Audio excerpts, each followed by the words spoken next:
Hi everybody, it's the Honest Fake O here again. It's Emily Payne here for your delectation in a lovely groovy green jumper today that I've just bought. It was £1, as most of my clothes are £1 from the local charity shop. Now today's video, by the way, if you could subscribe if you're enjoying these videos. I've just started on Insta. I had to get a friend to help us to do that because I'm not technical, but I'm now on Instagram. I think. No, I am. If you could subscribe, like, share, do all the doings. All right, please, thank you.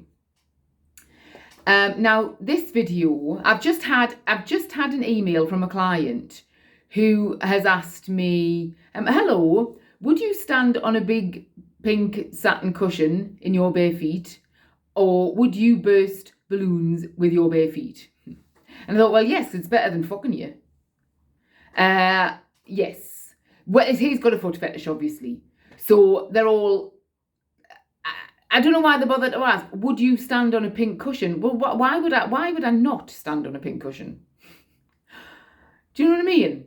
A complete random strangers. Why would I object to standing on a pink cushion, or indeed bursting balloons with my feet? Now, I've been asked. You get asked for balloons every now and again. They're quite a fetish. I've not been asked for them for a long time though. But yes, I would do that. Of course, I would, and also bring on the pink cushion. Now, that's not really what this video is about today. This video is about a typical thing that happens very regularly with clients. Now, I had a client book this morning I think he booked at 10 o'clock this morning. He wanted the booking for 5 o'clock, an in-call. Now, I'm always dubious of that because, as I've said, I only book on the day, because any bookings that you book the next day, any amount of time ahead, they tend not to happen, right? Even if you book in the morning and they're booking for much later that day, like he was, they tend not to happen, right? And I know this. I've been doing this a long time, right? So I know this. So I said to him, I said, I've booked you in, but I said, if you need to cancel, could you just send me a text to cancel and not just not turn up, like so many of them do when it's an in-call. So I'm saying this from vast experience. I know what I'm talking about. So he then replies, oh yes, of course, yes, I'll do that. I have total respect for you. Who cares? This gets my back up because I just think, oh, have you? That's so big of you. You've got total respect for the poor whore. Thank you, sir. Thank you, sir. And a good, decent man has respect for me. I'm so pleased. I'm so humble. It annoys us. And I think, well, so all the onus is on them to respect me.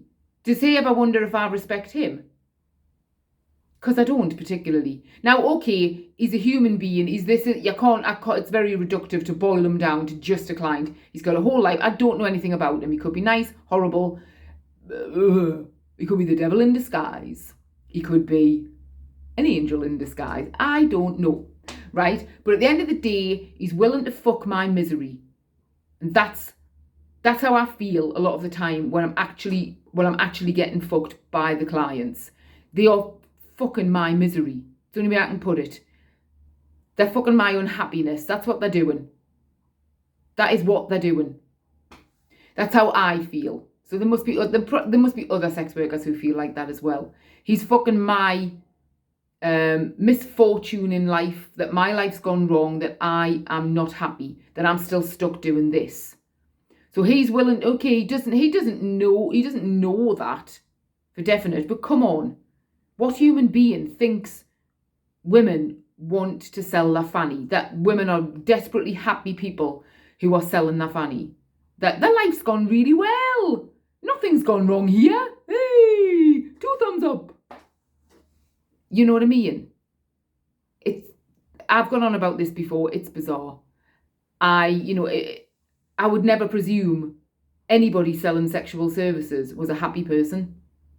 It wouldn't be the first thing that crossed my mind. But like I said, I don't think these men really give a shit. And like I said in another video, I don't think a lot of men actually give a shit what the woman's thinking or feeling, as long as they get their leg over. And they'll give it lip service that they do care. But the actions speak louder than words. And yet giving somebody money, doesn't that speak volumes to you? You're giving somebody money to do something. When you give somebody money to do something, it means they don't really want to do it. That's across the board. And I just, so that he got on my nerves with the whole "I respect you" thing, because I thought I'm not looking for your respect. I'm not looking for anybody's respect. Do you know what I mean? I want your money. I'll do the job. I'm stuck doing the job, but I'm not looking for your respect. You're not kind of making us feel all grateful because some random man who's willing to fuck somebody's misery is respecting me. Couldn't care less. And then, you know what I'm going to say? He cancelled. Well, actually, he didn't. Because I had a feeling in my water, I've been doing this a long time, I texted him at about 1:30 and I said, could you confirm by 3 o'clock? Because I'm going to be left high and dry by 5 if I can't refill that spot.